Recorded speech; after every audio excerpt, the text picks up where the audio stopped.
Hey everyone, it's George from Blockchain DXB and today is the 8th of July 2026. Now so far as the price of Bitcoin and the global cryptocurrency market is concerned guys, it is marginally fallen down and the reason for this Satoshi is pretty simple. Later on today, Federal Reserve Board, they will be publishing minutes for the meeting, but it is important to note guys, the minutes of the meeting are connected to the FOMC announcement that did actually take place last month. But here's the thing, traders are waiting to see if the Federal Reserve Board plan to keep the interest rate high or low in the future, and because of this uncertainty guys, the prices of Bitcoin and cryptocurrencies have fallen down. So in today's episode, Satoshi will go ahead and discuss what does the minutes of the Federal Reserve Board announcement actually contain. And to be honest Satoshi, am I right in saying the minutes should not be surprising at all, because it is essentially what they discussed at the last FOMC announcement, isn't it? It's true, George. Many market participants anticipated this, as the minutes essentially reflect what they discussed at the last FOMC announcement. They're looking for clues on future interest rate policy, which keeps causing this market volatility. Later on in today's episode, we'll go into greater detail about what's in those minutes and how they might affect the market. We definitely will, Satoshi. And what I'd really urge our listeners to do is make sure you got to look at information only from official sources, and the minutes of the meeting will be published on the Federal Reserve Board website. Now in today's episode, Satoshi, we have quite a lot of interesting things to cover. The first one is a massive news, and this is a positive thing in the world of Bitcoin and cryptocurrencies. And we know now the US Security and Exchange Commission under the Trump administration, they are taking a positive stance, and they have announced 3 major crypto proposals. So in today's episode, we'll go ahead and explore what those proposals are. And look, news such as this is positive for the price of Bitcoin and cryptocurrencies. Now the second is Satoshi is connected to Bitcoin Lightning Network and Polymarket guys, which I believe is if not one of the biggest prediction market. They are implementing Lightning Network and users can be able to deposit Bitcoin using Lightning Network, and they're using the services of Spark. So in today's episode, we'll go ahead and explore what this news is all about. Now the third news, Satoshi, once again is a positive news, and this is connected to one of the biggest cryptocurrency exchanges in US, and we're talking about Coinbase. And now guys, Coinbase is making a massive news in the United Kingdom, and they have received license, and essentially it is a green light by the UK Financial Conduct Authority. So it looks like, Satoshi, we have quite a lot of interesting things to cover, but unfortunately guys, the final news that we're going to be talking about is not a positive news, and this is connected to the future Prime Minister of England and Nigel Farage guys, who by the way is a massive advocate of Bitcoin and cryptocurrencies. He has decided to resign as MP, but here's the thing guys, he resigned because there was some drama going on in the world of cryptocurrencies, because he did actually receive some donation. Now mind you guys, the donation that he received was staggering, and according to me it is 100% right, but looks like his notorious oppositions, they are making a massive issue because of that, and he has gone ahead and decided to resign. But in today's episode, what we'll do, Satoshi, we'll go ahead and dissect all of these news, isn't it? Absolutely, George. It's quite a significant development from the SEC under the current administration. And considering the progress of the Bitcoin Lightning Network and Coinbase's expansion into the UK, there's a lot to analyze. We'll also dissect that disappointing news related to Nigel Farage. That is absolutely correct, Satoshi, and politicians, they're definitely using cryptocurrencies for notorious purposes, and I'm talking about his opposition, and because of that he's decided to go ahead and resign. But look Satoshi, there is a very high chance he might actually become the next Prime Minister of England. You're absolutely right, George. That political volatility with the UK Prime Minister presents a complex scenario, and it could definitely reshape UK politics. So it looks like we have quite a lot of interesting things to cover in today's episode, but like we do in every Blockchain DXB podcast, we will be looking at 2 news from Dubai, UAE and the Middle East. Now both the news, Satoshi, are massive news. The first one is connected to the Emirate of Ras Al Khaimah, an innovation city as well as IOPN guys. They have secured exclusive access to UAE's first sovereign AI data center. So in today's episode, we'll go ahead and discuss the importance of this news. And what I thought, Satoshi, in today's episode, we'll also go ahead and discuss some of the benefits of having sovereign AI data center and what role blockchain technology could potentially play in it. Now the second news is once again an interesting news, and this is connected to an entity called as Tumpkin and Tumpkin 5.0 guys. They are equipping young Emiratis with AI skills for the future. Now according to me this is definitely great, and we'll definitely go ahead and take a deep dive into what this news is all about. Looking at the Dubai news, that exclusive access to a US data center for Ras Al Khaimah is significant, and we can explore how blockchain might secure that data. Also, it's great to see Tumpkin preparing young Emiratis for the future tech workforce. So it looks like, Satoshi, we have quite a lot of interesting things to cover, isn't it, in today's episode? But before we do that, a quick word from our sponsors. Hey everyone, this episode is powered by a new sponsor that is Amana, and they are the region's first and fastest growing regulated all-in-one trading and investing app. So look, as whether you're looking into invest in US stocks like Apple or Tesla, or mega giants like ADNOC or Salik, Amana puts the financial markets on your fingertips. It includes gold, foreign exchange, ETFs, futures, commodities, and guess what guys? They have over 375 cryptocurrencies, and this makes them the biggest crypto selection in the region. Now for the Blockchain DXB listeners guys, if you want to go and build long-term wealth without thinking about it every day, explore Amana's pre-built auto investment plans, and all you have to do is set your monthly budget, choose your preferred asset category, and let Amana automate the investing for you. Zero fees, zero lockups, 100% customizable. And here's the thing guys, funding your account is easier than ever. You can fund your account with Apple Pay, Google Pay, credit cards, instant bank deposits, and even crypto wallets. No friction and no hassles. And the best part is guys, let's say if you need support, you would absolutely love Amana for this, because they offer 24/6 human customer service, as well as a personalized sales support, real people, real help, and the customer support is in English as well as in Arabic. And for the Blockchain DXB listener and community guys, I do have something really exclusive for you. What you can do is register with Amana using the code Blockchain DXB, or you can also use the link that is in the show notes below. And here's the best part guys, once you register, fund your account with a minimum of $100 and at least go ahead and make one trade, and then you'll receive a $100 trading bonus credit to your account the following month. But look guys, it's real important to note, the bonus is non-withdrawable. It is there to help you trade and learn.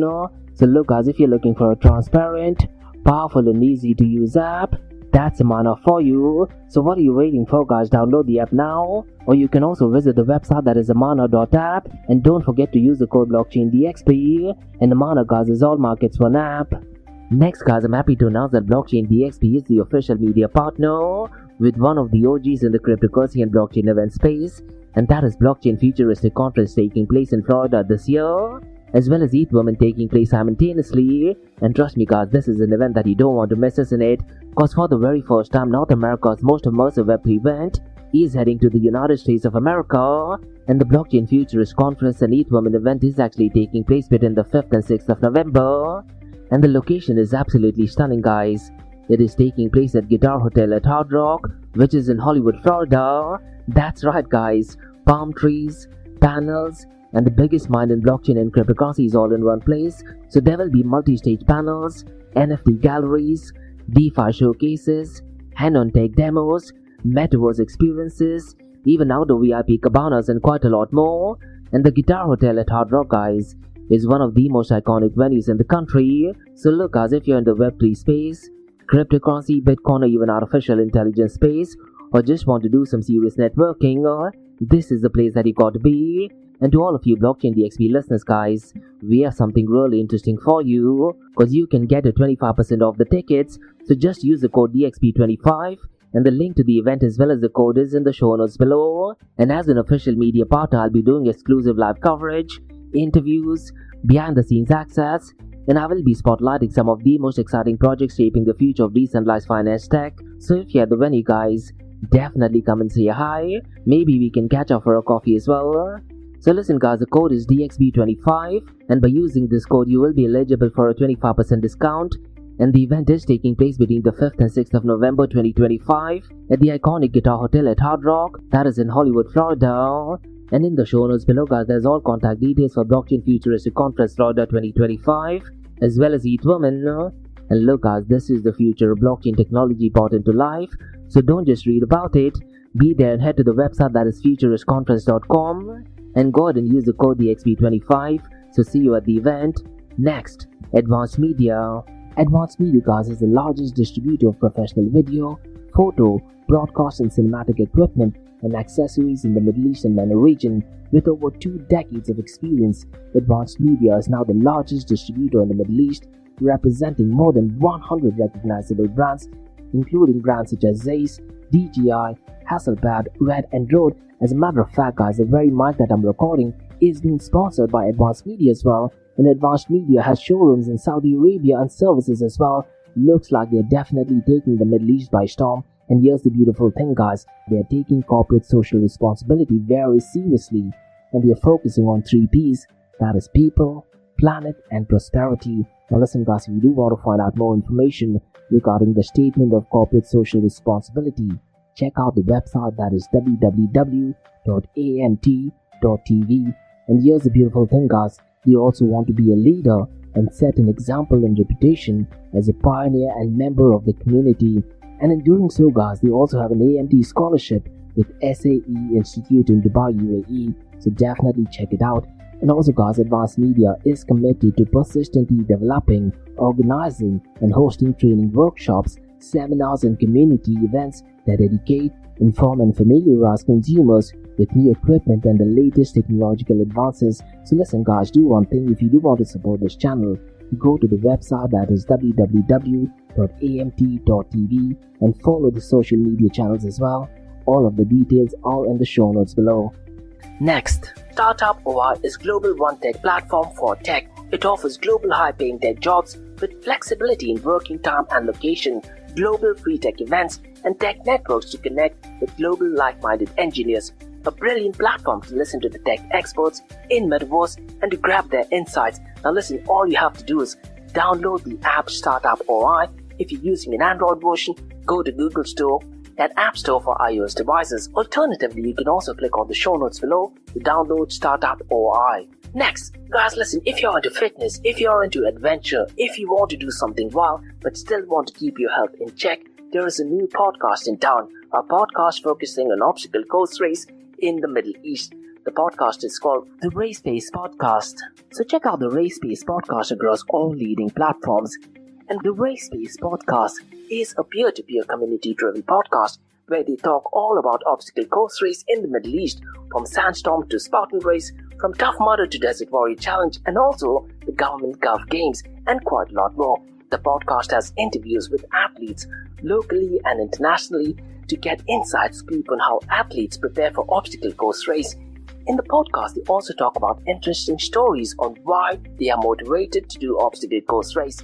And that's not all. They also plan to release 7 NFTs. And these NFTs are no ordinary. These NFTs will represent every emirate in the UAE. And listen, guys, these NFTs are going to be absolutely massive. So do one thing, go to Spotify, go to iTunes, go to any leading podcasting platform, check out the Race Pace Podcast across all leading platforms. And finally, guys, not your keys, not your crypto. If you have dabbled with cryptocurrencies and now are seriously getting to protect your cryptocurrencies, there is no better way to protect it by using a hardware wallet. And this is where Ledger Wallet kicks in. And Ledger Wallets are hardware cryptocurrency wallets made by Ledger, a company headquartered in Paris, France. And Ledger's hardware wallets are multi-currency wallets that are used to store private keys for cryptocurrencies offline. And Ledger offers 2 hardware wallets, the Ledger Nano and Ledger Nano X wallets. They are world-class experts with extensive crypto security backgrounds. They continuously look for vulnerabilities in Ledger products in a constant effort to improve the level of security. And in today's world, securing these digital assets is a critical challenge. And this is where Ledger kicks in. So click the link below to buy your hardware wallet and support this podcast. It is a brilliant way to support this podcast. So what are you waiting for? The link is in the show notes below. Now, guys, since you're taking care of that, let's quickly run to the global cryptocurrency market. Now, the global cryptocurrency market, guys, is at $2.26 trillion. And as we talked about at the beginning of the episode, the reason why it is marginally down is because traders are waiting for some details regarding the minutes of the FOMC announcement, and because of the uncertainty, and only because of that, the prices of Bitcoin and cryptocurrencies have marginally fallen down. Other than that, things are definitely shaping out better than ever before. And if you look at the total cryptocurrency market volume since the last 24 hours, it is only at $72.90 billion. Now, before we get into final details regarding decentralized exchange Satoshi, I wanted to ask you a question that right now there's World Cup FIFA going on, isn't it? Do you want to tell our listeners the impact of the World Cup FIFA on the US economy? And am I right in saying because of the income, in the next coming days and months, it'll have a positive impact on inflation in the US economy? What is your assessment regarding it? Now, shifting to the World Cup, while those events bring massive revenue and can boost local economies temporarily, their long-term impact on U.S. inflation is often minimal, as it's a huge, complex system. They definitely provide a short-term economic boost, but not a sustained inflationary pressure. Well, thank you so much for your valuable insight, Satoshi. Really appreciate that. Now, here's the thing, guys. If you look at the volume of decentralized exchange, things have definitely not improved, and the 24-hour volume is only at $5.75 billion, and the total fees connected for these transactions, Satoshi, is almost at $60 million. It is at $59.65 million, and the total value locked, guys, is down to $73.86 billion. But here's the important thing to remember, guys. Since the last 24 hours, we are seeing significant amount of inflows in the world of crypto ETF, and the ETF inflows is accounting to almost $300 million, $286.4 million. Now, rather than saying, Satoshi, based on the minutes of the meeting, we might be seeing drastic movement in the world of inflows and outflows, and I'm talking about crypto-related ETFs. I hear you, George. You're right about that significant inflow into crypto ETFs, almost $300 million. And based on those minutes being published, we could definitely see more volatility, both further inflows and potentially outflows, as market participants react to the details. Now, why don't you do one thing, Satoshi? Why don't you tell our listeners what is going on in the world of decentralized exchange? And what I want you to do is, I want you to read out the matrix of the top 5 platforms, please. Of course, George. The 24-hour DEX volume shows Uniswap leading with $1.65 billion, followed by Pump at $667.23 million, Aerodrome with $481.03 million, BisonFi at $285.01 million, and Orca at $210.01 million. Well, thank you so much for that. And here's the thing, guys, the volume of stable coins isn't looking that great. As a matter of fact, since the last 24 hours, it has marginally fallen down. Tether USDT's volume is only at $63.37 billion. Yesterday, I believe it did actually cross the $70 billion mark, isn't it? And so far as the volume of Circle USDC is concerned, it is down to $10.78 billion. And at number 3, guys, is FDUSD with a 24-hour volume of $165.87 million. Now look, guys, let's say at the Federal Reserve Board minutes, we do find out that they do plan to go ahead and reduce the interest rate. I do anticipate the volume of Tether USDT alone to cross the $100 billion mark. But let's see what the minutes of the FOMC announcement is. And it is also important to note, guys, whatever we are saying is not financial advice. Make sure you go ahead and do your own research. Now, what I want you to do next, Satoshi, is I want you to read out the specific metrics regarding the market cap of Bitcoin. Tell our listeners what is going on since the last 24 hours and also the dominance. And do the same thing for Ethereum as well as Binance BNB Coin, please. Certainly, George. On stablecoins, the decrease in volume is notable. But as you said, we'll see what the Fed minutes bring regarding sentiment. As for current metrics, Bitcoin's market cap is $1.26 billion with a 24-hour volume of $31.41 billion and dominance at 56.10%. Ethereum has a market cap of $213.88 billion with trading volume of $10.13 billion and dominance of 9.44%. And for Binance Coin, the market cap is $77.92 billion with a volume of $1.18 billion and dominance at 3.23%. Remember, make sure you apply this data within the context of your own research before making any decisions. Well, thank you so much for that notification. Now look, Satoshi, in every Blockchain DXB podcast, we tend to look at one new matrix. Today, what I want you to do is, I want you to read out some matrix that is connected to real-world assets. So why don't you tell our listeners the top RWA coins? And also, Satoshi, can you also explain to our listeners what each of these market coins actually mean? Absolutely, George. The real-world assets coin market cap is currently $63.3 billion, which is a slight dip over the last 24 hours. The top coins include Figure HELOC with a market cap of $20.09 billion, Stellar at $6.44 billion, Chainlink at $5.86 billion, Circle USYC at $3.01 billion, and Tether Gold at $2.50 billion. To explain, real-world assets are physical assets like real estate or commodities digitized on the blockchain, and these coins represent ownership or yield from them. Figure HELOC is tied to home equity lines of credit, Stellar facilitates cross-border payments, Chainlink connects real-world data to smart contracts, Circle USYC is a tokenized version of US Treasury bills, and Tether Gold is backed by physical gold. Well, thank you so much for that information, Satoshi. And in the month of August, guys, 6th of August to be precise, I am doing an event on real-world asset tokenization. So what I'd really urge you to do is go ahead and sign up for that. And in that session, guys, we go ahead and explore what tokenization is. We explain who are the key players in the world of tokenization, how tokenization actually works, what are the guidelines that is issued by Dubai Harbour, that is Virtual Asset Regulatory Authority, and we'll also go ahead and discuss the step-by-step procedure to go ahead and launch your RWA coins. Now look, I'm definitely looking for sponsorship for this event. If you do want to go ahead and sponsor that or need any additional information, drop me an email to info@blockchaindxb.com. Now let's do one thing, Satoshi. Let's go ahead and look at the king of all kings, that is Bitcoin. Why don't you tell our listeners the price of Bitcoin, what is going on since the last 24 hours and 7 days, and do the same thing for Ethereum as well as Binance BNB Coin, please. Sure, George. Let me go ahead and tell you the price and market changes. Bitcoin's price is currently $63,368, showing a small decrease of 1.25% over the last 24 hours, but it's up significantly, about 8.09% in the last week.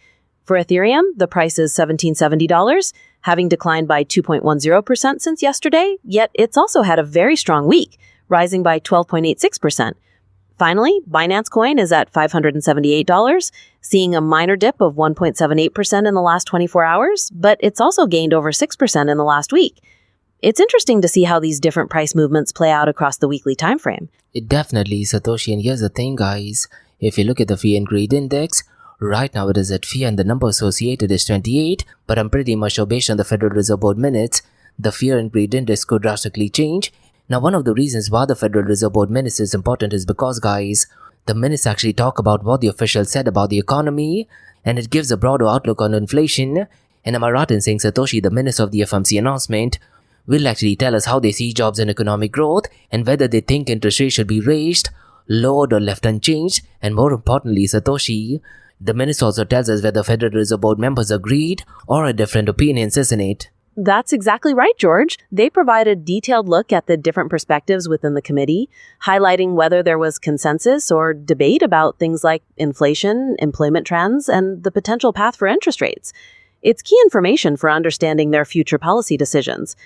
Now look, Satoshi, one of the reasons why this news is important is because, let's say if in the minutes they do actually suggest lower interest rates in the near future, Bitcoin and cryptocurrencies will often rise, isn't it?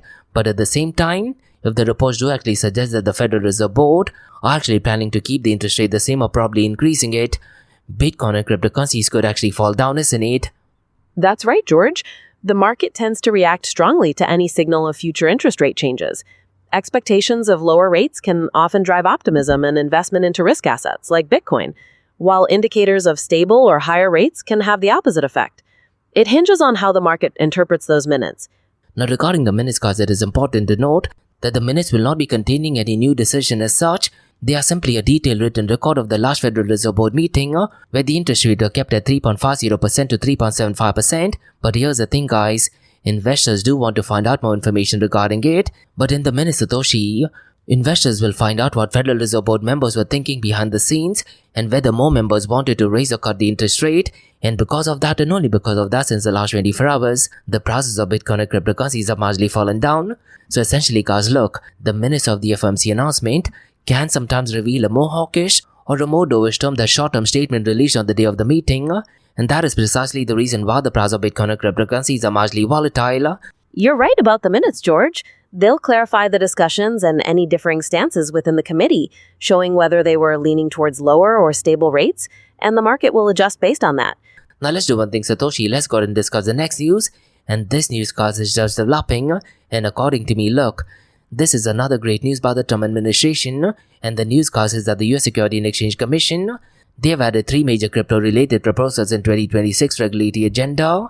And this is to clarify how digital assets are issued, traded, and managed. Now what I'd really urge you to do is, guys, go to the official website of the US Securities and Exchange Commission and go to the 3 different proposals. The first proposal, guys, explores safe harbors and exemption for offering and selling digital assets, and this is to give market participants more certainty. And regarding the second initiative, guys, the second initiative updates financial responsibility rules for broker-dealers that handle crypto assets, and the third focuses on how crypto is traded on exchanges and alternative trading systems. So look, these efforts by the US Securities and Exchange Commission, guys, do align with President Donald Trump administration's goal to bring financial products onshore and provide clearer rules for tokenized securities. What do you make of this particular announcement, Satoshi? And can you tell our listeners what kind of an impact will each proposal have on the broader Bitcoin cryptocurrency as well as tokenization space? Now, regarding the SEC proposals, these could bring much-needed regulatory clarity. The Trump administration's positive stance on crypto is definitely appreciated, as it could provide more clarity and encourage growth. Each proposal, George, has a different potential impact. The first, about safe harbors, could really boost innovation by making it easier to sell digital assets, while the second for broker-dealers would provide specific guidelines for their handling, and the third on trading standards could increase trust. It really seems like this could strengthen the whole industry. And here's the thing, Satoshi, the Trump administration is also having a positive stance regarding prediction market, and this brings us to the next news, and this is connected to Polymarket. And Polymarket, guys, they're now supporting instant Bitcoin deposits, but here's the important thing to remember, guys. They are doing this over Lightning Network, and they're using the services of Spark. Now what I'd really urge our listeners to do is try to go and understand what Lightning Network is, and some of the Bitcoin maximalists, Satoshi, they often say that Lightning Network, not blockchain technology, should be the right narrative. And regarding this news, Satoshi, how it actually works is, users can now fund their accounts in under a second, and more importantly, they can do that with lower fees and also better privacy compared to traditional on-chain Bitcoin deposits. And so far Spark is concerned, guys, Spark would be the one who would be checking the transactions instantly for security reasons and allowing deposits to be credited without waiting for multiple blockchain confirmation.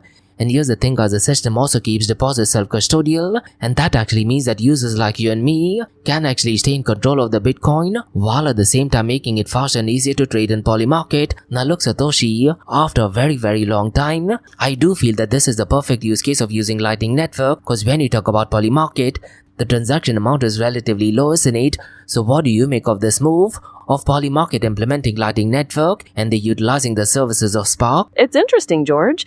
The Trump administration's positive stance on prediction markets aligns quite well with this development. Polymarket's support for instant Bitcoin deposits using the Lightning Network and Spark really streamlines user interaction, as you mentioned, allowing for fast, low-fee, and more private transactions. Given the lower transaction amounts on prediction markets, this is an excellent use case for the technology, improving traders' control over their funds and enabling quicker market entries. It looks like a very smart move for increasing engagement on their platform. Now look, Satoshi, I'm a massive advocate of Bitcoin and cryptocurrencies, particularly Lightning Network, but here's the thing, guys. Lightning Network does have a lot of drawbacks, isn't it? So why don't you tell our listeners, Satoshi, what are the drawbacks of Lightning Network? You're right to point out the drawbacks, George. One major thing is complexity. Setting up channels and managing payments can be trickier than just on-chain transactions. There's also that potential risk if the person you're transacting with goes offline at a bad time. Routing large payments can occasionally fail if there isn't enough liquidity in the network. Plus, you have to keep your node active and properly configured, which might not be ideal for everyone. Don't forget the fact that you need to lock up your Bitcoin in the channel to use it. Security is also different. Hot wallets face some threats that cold storage doesn't. And sometimes there are small fees that can add up, depending on the route and network conditions.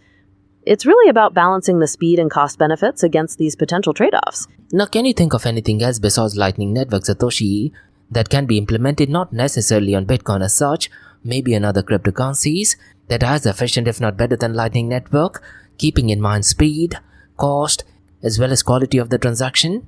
Well, you could look at other Layer 2 solutions like optimistic rollups or zero-knowledge rollups, which are becoming popular on networks like Ethereum. They bundle transactions off-chain for speed and lower fees, while inheriting security from the main chain. Some blockchains themselves are designed for high throughput, like Solana, which aims for faster transactions and minimal costs inherently. State channels on other cryptocurrencies could also work, similar to Lightning Network, but adapted for specific network functionalities. It really depends on the specific chain's architecture and goals. You're definitely right, Satoshi, but here's the thing, Satoshi. A lot of detractors of Lightning Network, they often say that Lightning Network is lightning years away from mainstream adoption, but nonetheless definitely interesting news. Now let's go ahead and discuss some interesting news all the way from US, and I'm talking about one of the biggest exchanges, that is Coinbase, and the newscast is that Coinbase, they have obtained a license called as MIFID, and this is given to them by the Financial Conduct Authority in the United Kingdom, and with this, guys, they would be in a position to offer both equities and derivatives to a broad set of users in the United Kingdom. And retail users, guys, they can now trade equities on Coinbase for the very first time. And so far as institutional and advanced traders are concerned, they will also be in a position to gain access to cryptocurrencies, equities and commodities, and also perpetual futures. And here's the thing, guys, the new license also supports Coinbase's goal of becoming an everything exchange. Definitely positive news, isn't it, Satoshi? Yes, George. That expanded license in the UK could really position Coinbase as a comprehensive platform for both crypto and traditional assets, supporting institutional and advanced traders with more options. It definitely plays into their strategy of becoming an everything exchange, which is positive news for them. Definitely, Satoshi. Now let's do one thing. Let's go ahead and talk about the final news for today. And here's the thing, guys. There's a bit of drama involved in the world of cryptocurrencies when they merge with politics, and Nigel Farage, who according to me will be the next Prime Minister of England, he has decided to resign from UK Parliament. And this is revolving around cryptocurrency gift controversy. And what I'd really urge you guys to do is, he did actually go live via X, and he talked about his reasoning as to why he decided to go ahead and resign. Now there are reports, Satoshi, that actually claim that he received millions of dollars in gifts and donations, and the donations he received was some crypto billionaire, that is Christopher Harbour, who I believe is an influential person in Tether USDT. But along with that, guys, he also received some donation from convicted fraudster, that is George Cottrell. And this is causing a lot of drama in my honest opinion. Now look, Nigel Farage is clearly denying any wrongdoing, and based on my personal opinion, Satoshi, he's definitely not doing anything wrong. But when it comes to politics, things can definitely get messy, isn't it? Now in that video, he clearly stated that he did not break any laws or misuse any public money, despite forcing 2 investigations by the UK Parliamentary Standard Commission. Now the only thing I wanted to say, Satoshi, is that he will be standing in upcoming by-election, and he's requested voters to go out and make the right decision. Now what do you make of this news, Satoshi? Me personally, I don't think so. What Nigel Farage has done is absolutely wrong, but when it comes to politicians, particularly from the left-leaning administration, they are massive detractors of Bitcoin and cryptocurrencies, isn't it? It certainly is messy, George. That resignation amid accusations of failing to declare gifts, particularly from controversial figures, has led to substantial drama and forced him to clarify his reasons. The claims about receiving millions from cryptocurrency billionaires and those convicted of fraud create a difficult public image. While he denies any wrongdoing and states his intent to run in the by-election, the scandal underscores how public figures face greater scrutiny when cryptocurrency finances are involved. It highlights the tension between the political and financial worlds. Now can you tell me your take regarding UK politics, Satoshi? Am I right in saying that the Labour Party, they are massive detractors of Bitcoin and cryptocurrencies, but right-wing politicians in United Kingdom or any other part of the world, they are massive advocates of Bitcoin and cryptocurrencies?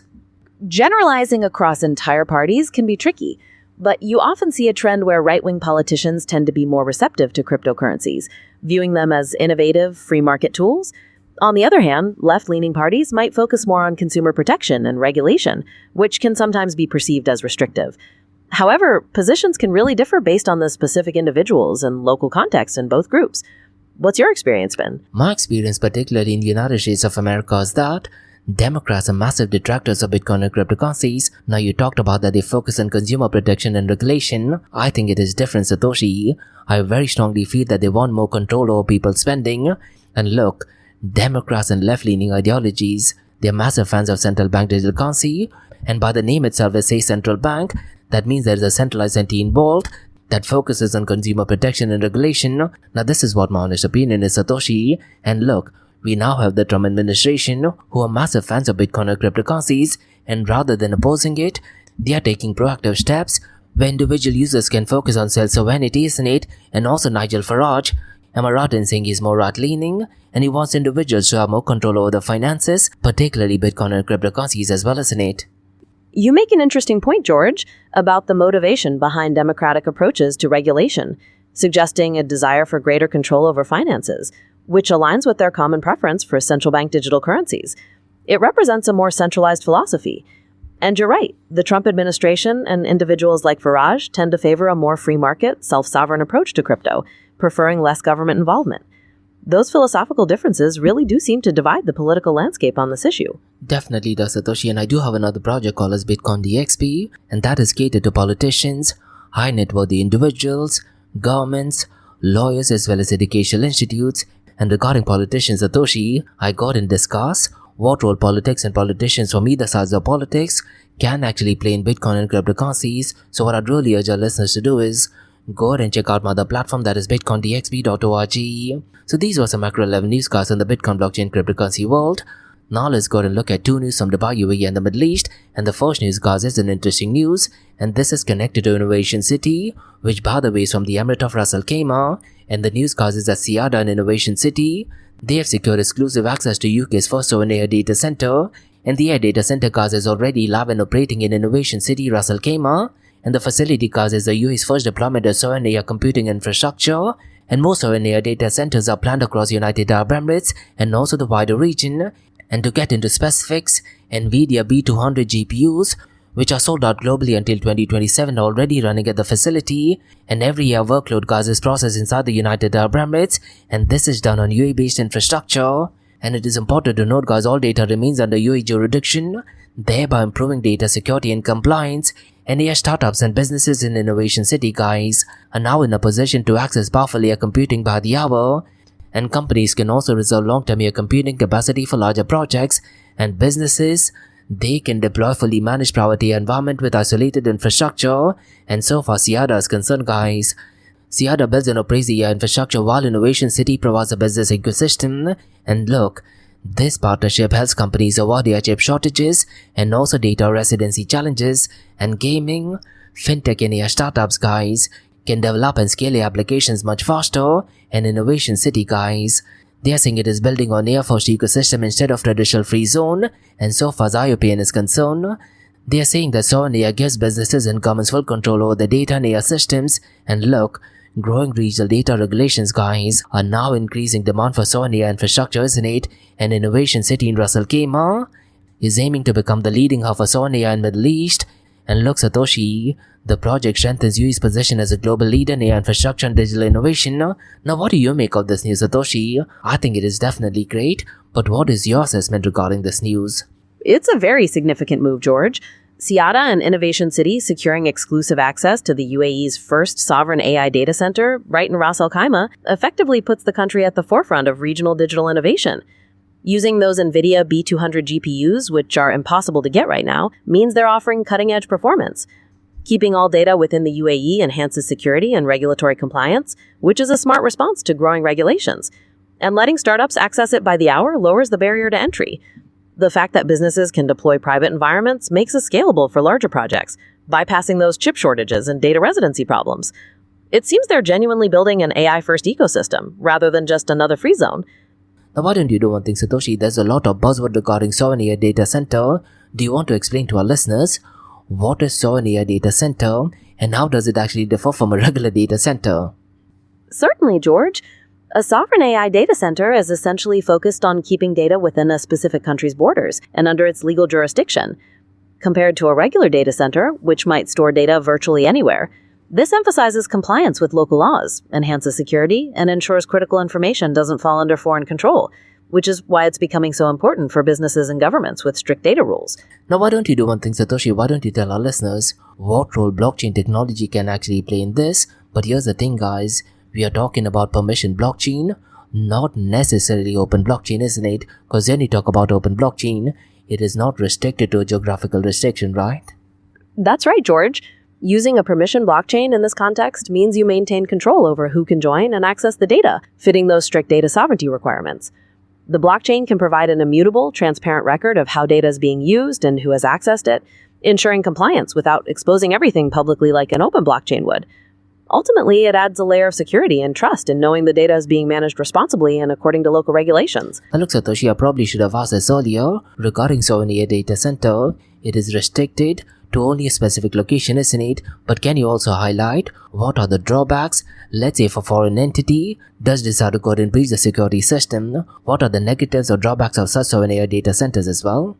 You're right, George. That strict location is a key feature. But drawbacks can arise if there's a significant security breach, potentially exposing that sensitive data to foreign entities or actors. Also, relying heavily on a single localized data center could mean a single point of failure if there's a natural disaster or infrastructure problem, rather than being geographically distributed. Plus, you can run into scaling issues if the national demand surpasses the capacity of that one data center. Those are some of the trade-offs you consider alongside the security benefit. Yes, natural disaster is definitely one of them, isn't it? Thank you so much for your valuable insights. Now let's do one thing, Satoshi. Let's go ahead and discuss the next news. And this news is great for Emiratis, guys. And the news is that Tamkeen 5.0, they're helping young Emiratis build practical AI skills for the future. And the program, guys, supports the UAE's national strategy for agentic AI. And the initiative was led by Abu Dhabi Youth Council in collaboration with the Edge Group. And it completed a 6-month pilot program that began in GITEX 2025. And check this out, guys.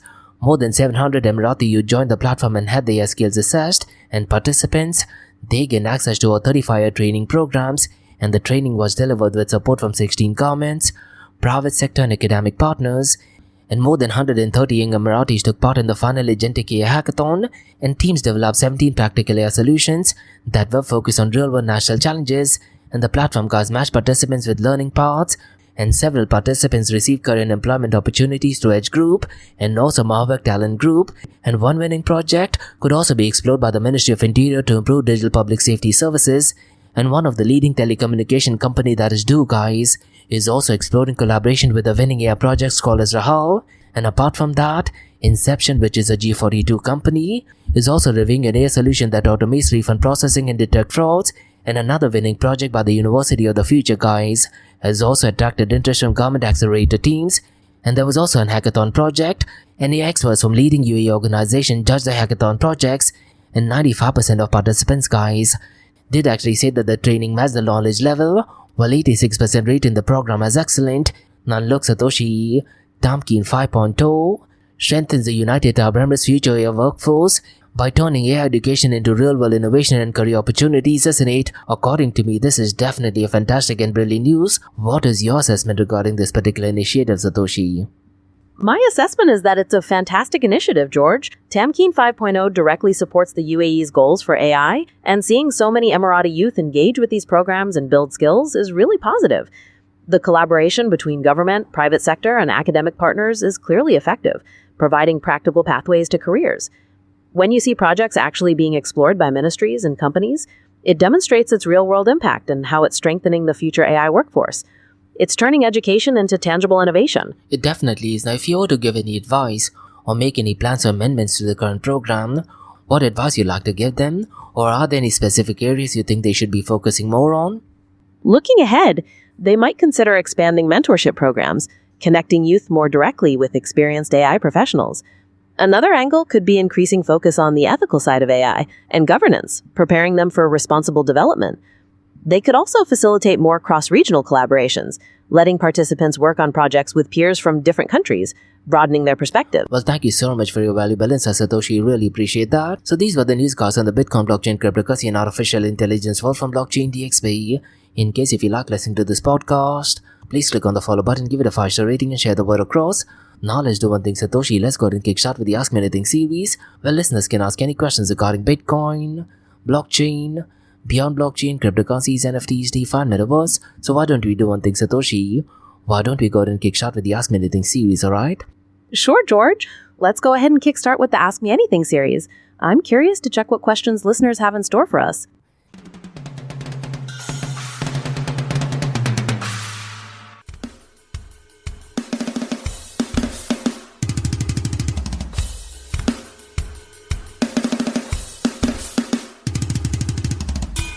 Hey everyone, you're listening to the Ask Me Anything series, where listeners can ask any questions regarding Bitcoin, blockchain, beyond blockchain, cryptocurrencies, NFTs, DeFi, and Metaverse. And we have a question from John who asks, why is Lightning Network support a big deal for Polymarket users? This question, according to me, John Satoshi, is such an important one.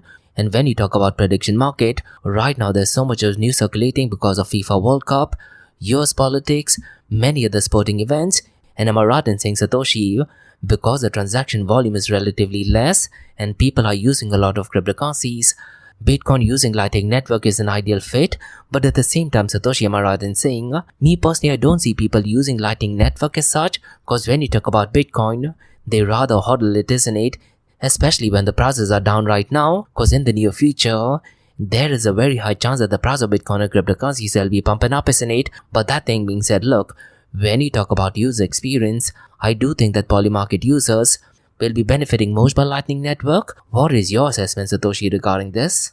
That's a great question from John, and you've laid out some key reasons, George, like the speed and low fees being an ideal fit for the lower volume prediction markets. Even though many people still hold Bitcoin long-term, for active use on a platform like Polymarket, the efficiency of the Lightning Network really improves the user experience, making participation faster and more cost-effective. By enabling quicker confirmation and avoiding high on-chain fees, it encourages more active prediction trading. Ultimately, it makes the platform more scalable and appealing to users. It's key to making real-time interactions possible. I'd say it's a great example of adapting technology to meet specific needs. But when you talk about efficiency, Satoshi, am I right in saying Ripple XRP, which by the way I'm not a fan of, that would be much more efficient in comparison to, let's say, Lightning Network? While XRP can handle transactions quickly and cheaply on its main chain, Lightning Network is designed for extremely high throughput, specifically for Bitcoin, by moving transactions off-chain. They solve different problems within their own ecosystems, so the efficiency comparison really depends on the specific transaction type and volume you have in mind. What about stablecoin, Satoshi? Do you want to tell our listeners how does using Lightning Network with Bitcoin compare, let's say, with that of stablecoins? And I'm talking about that only for Polymarket users. Using stablecoins on Polymarket generally offers price stability, which traders might prefer to avoid the volatility of Bitcoin's price. However, using Lightning Network with Bitcoin provides extremely fast transactions and enables you to use the network's native currency, potentially with lower fees than converting back and forth to stablecoins. It really depends on whether predictability or transaction speed is more important to you. I totally agree, Satoshi, and thank you so much for your valuable insight. But to answer your question, John, yes, I do feel that users in Polymarket will definitely be excited about this news. Definitely an excellent question. And for our listeners, guys, what I'd really urge you to do is go to the Bitcoin DXB org website and you can find all the information regarding Lightning Network. You can understand how Lightning Network can be used at a beginner level, advanced level, and technical level. And a lot of Bitcoin maximalists, guys, they often have this saying that Lightning Network, not blockchain technology, should be the right narrative. Definitely an excellent question. And thank you so much for that. And that's about all, guys, on the Ask Me Anything Series on Blockchain DXB. In case if you like listening to this podcast, please click on the follow button, give it a 5-star rating, and share the word across. Remember, Monday to Thursdays, we have Blockchain DXB podcast. We look at the process. We look at the latest technological development. Politics and politicians, guys, they have a direct impact not just on the price, even in the future and direction and trajectory of Bitcoin and cryptocurrencies. Now in the Blockchain DXB podcast, we also look at 2 news on Dubai, UAE and the Middle East. We look at the latest technological development.